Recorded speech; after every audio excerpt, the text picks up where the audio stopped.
Bonjour, j'espère que vous allez bien et que vous êtes en bonne santé. On va poursuivre le cours sur l'asservissement. Aujourd'hui, on va se focaliser sur un outil essentiel, un outil mathématique essentiel pour le calcul sur le cours d'asservissement. Cet outil, c'est la transformée de Laplace. Donc, le plan du cours, c'est le suivant. On va commencer par la définition de la transformée de Laplace et de la transformée de Laplace inverse. Ensuite, on va expliciter les propriétés de la transformée de Laplace. Et ensuite, on va passer à la transformée de Laplace des signaux usuels qu'on va utiliser dans le cours. Et enfin, un exercice d'application pour appliquer ce qu'on a vu tout au long de ce cours. C'est parti. Alors, concernant la transformée de Laplace, donc je vais donner la définition mathématique de la transformée de Laplace d'une fonction, mais on ne va pas l'utiliser trop dans les exercices de ce cours d'asservissement. Donc, c'est juste pour vous sachiez la définition de cette fonction, mais on va plutôt utiliser les propriétés de cette transformée de Laplace et pas la définition mathématique rigoureuse. Donc, considérons une fonction. Donc, on considère une fonction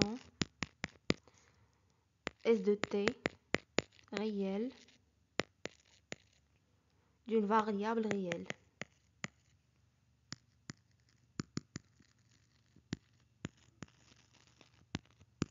T, telle que la fonction s de t égale à 0 pour t inférieur à 0. Donc, la transformée de Laplace, on écrit L, c'est-à-dire Laplace de S de t, ou bien on écrit S de P. Donc, il y a ces deux écritures. Donc, Laplace de S de t, qui est aussi S de P, c'est l'intégrale entre 0 et plus l'infini de S de t exponentielle moins P t dt.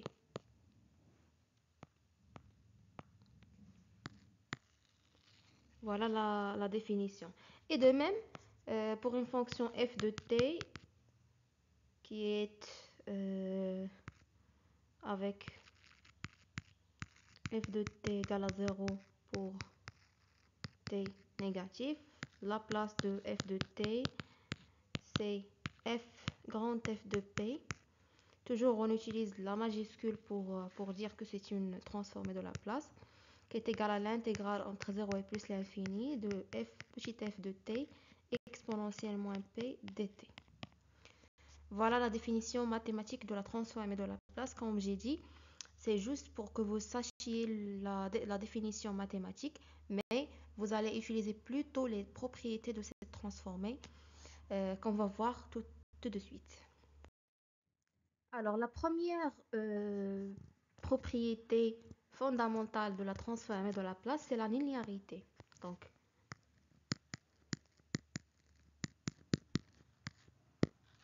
Donc la linéarité, soit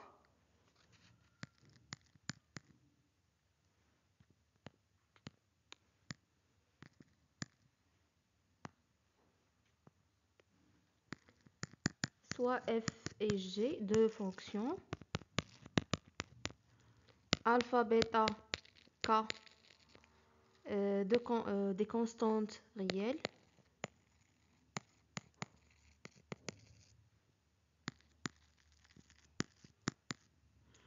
Alors, on a la transformée de Laplace de alpha f de t plus bêta g de t. C'est alpha la transformée de Laplace de f de t plus bêta la transformée de Laplace de g de t directement. Donc, la transformée de Laplace d'une combinaison linéaire de deux fonctions, c'est la combinaison linéaire de la transformée de Laplace de ces deux fonctions. D'accord? Ça c'est la combinaison linéaire de f et g. Donc, alpha f de t plus bêta g de t ou bien a f de t plus b g de t. Donc, c'est de même pour alpha et bêta égale à 1. Donc, on a la transformée de la place de la somme de ces deux fonctions f de t plus g de t. C'est la somme des transformées. La transformée de la place de f plus la transformée de la place de g. Et de même aussi, on a la transformée de la place de k f de t. C'est k transformée de la place de f de t.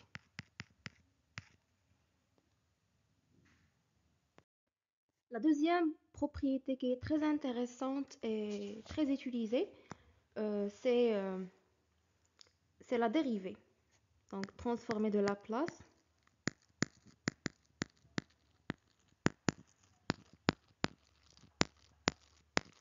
d'une dérivée.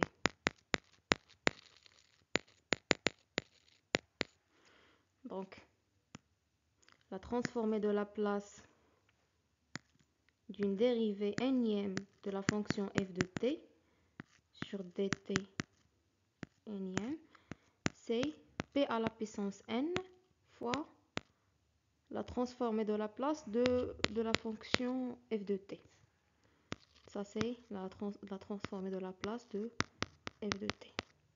Moins la somme de k égale à n plus 1 jusqu'à 2n de p à la puissance 2n moins k pour la dérivée k moins n moins 1 de la fonction f de 0.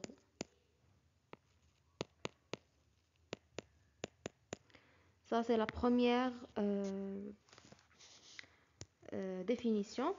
Donc, pour la dérivée première, donc ça pour n, pour la dérivée énième, pour n égale à 1, donc on a la transformée de la place de d de f de t sur dt, c'est p. On remplace le n par 1, ça donne p à la puissance 1, donc c'est p fois f de p moins f de 0.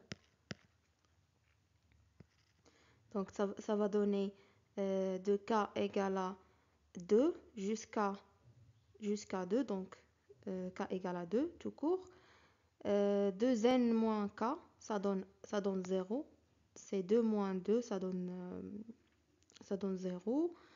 De la dérivée, donc k c'est 2, moins 1, donc la dérivée 0, donc c'est égal à f de 0 tout court.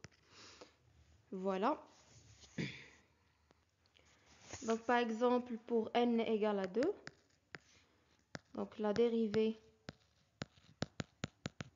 de f de t, la transformée de la place de la deuxième dérivée de f, c'est p2 fois f de p moins p fois f de 0 moins la dérivée de f de 0 sur dt. Donc c'est simple, vous remplacez n par 2 et ça vous donne ça.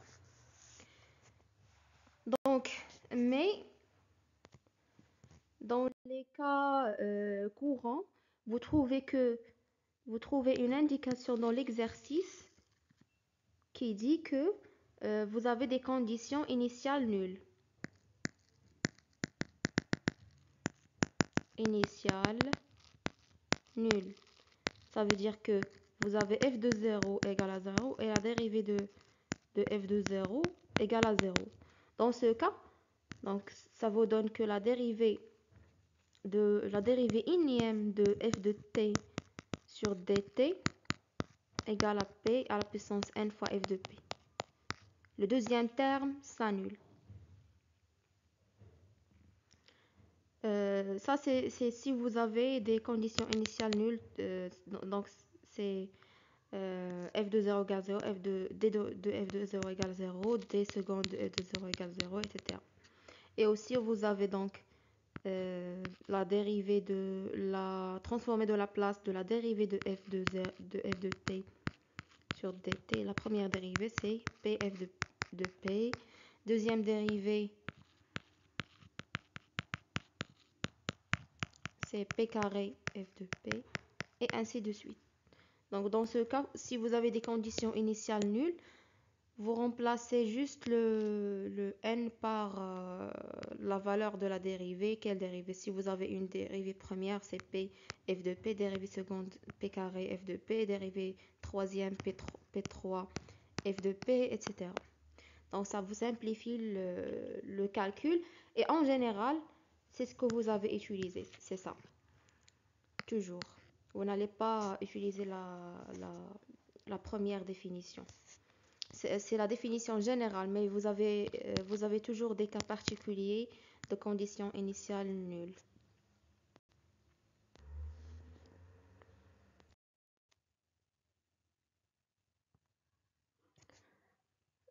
Autre propriété importante, c'est la transformée de la place d'une intégrale.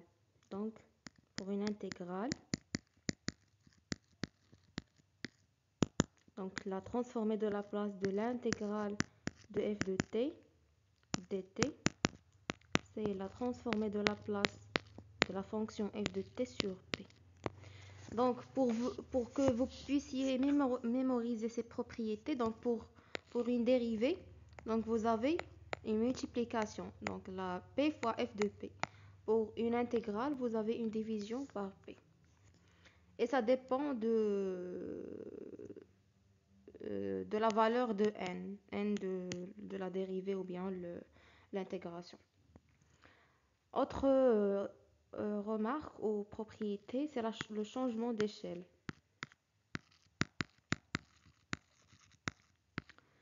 Donc, si k appartient à R avec k différent de 0, alors la transformée de la place de la fonction f de kt, c'est 1 sur k fois la transformée de la place de p sur k. Et la transformée de la place de la fonction t sur k, c'est k fois la transformée de la place de kp.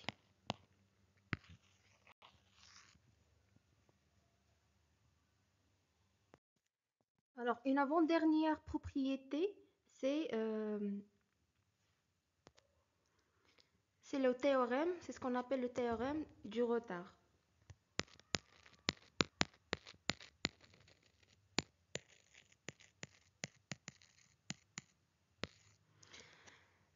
C'est quoi? Donc, si on a une fonction f de t auquel on va faire subir un retard taux, donc on va la décaler de taux. Donc, quelle est sa transformée de la place? La transformée de la place de cette nouvelle fonction en fonction de la transformée de la place de la première fonction. Alors, la transformée de la place de f de t moins taux, c'est la transformée de la place de f de t normal fois exponentielle moins p fois taux. Ça, c'est le retard qu'on a fait pour la fonction f de t moins taux. Et de même, si vous avez une fonction auquel vous avez fait un retard de 2 taux par exemple, donc c'est exponentielle moins 2p taux, ainsi de suite. T un retard de alpha, donc exponentielle moins p alpha, etc. Donc ne craignez rien, on va faire des exercices d'application où on va appliquer tout ça. Donc dernière propriété, c'est le théorème de la valeur initiale et le théorème de la valeur finale.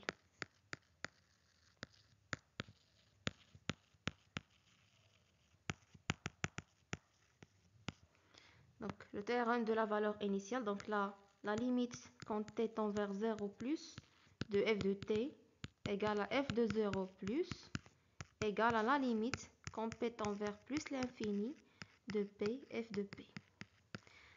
Donc c'est la relation entre la limite quand t tend vers 0 plus de la fonction f de t et la limite de la fonction p f de p quand p tend vers plus l'infini.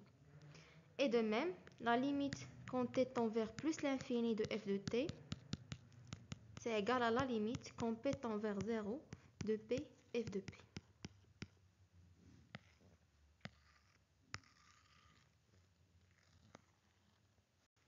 Essayez d'écrire toutes ces propriétés dans une feuille blanche euh, de côté que vous allez utiliser à chaque fois. Donc maintenant, on passe à la transformée de Laplace inverse.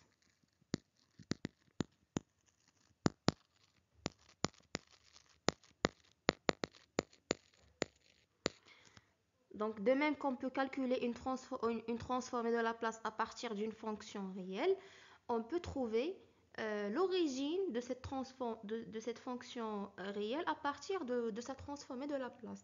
Donc c'est ce qu'on appelle la transformée de Laplace inverse. Donc sa définition, c'est que f de t, c'est la fonction origine, égale à l'intégrale entre moins l'infini et plus l'infini de la fonction f de p exponentielle p t dt. Donc pour la transformer directe, on a la définition, c'est f de t exponentielle moins pt dt. Et pour la transformer de Laplace, on remplace f de t par f de p par f de t, et ici on a un signe plus au lieu d'un signe moins pour la transformer directe. Voilà. Voilà, c'est tout pour cette vidéo. On se retrouve dans la prochaine vidéo où on va continuer ce cours. On va voir les transformés de la place des fonctions usuelles et après des exercices d'application.